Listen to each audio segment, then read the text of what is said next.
嘿，大家好，今天我们去一个老外家里面修咖啡机，他的家里面像一个庄园一样，我给大家看一下，会有一种，这就是市区里面的豪宅啊。看这是厨房，有一种庄园的感觉。这是他的花，这是他的吧台，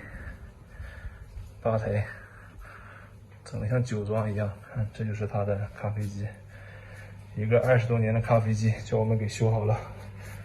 这下面也有个地下室，不知道是什么东西。哇，那边还有水，这真的是豪宅呀！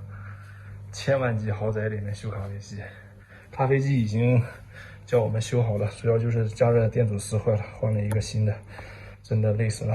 主要它这个开关不好弄呀。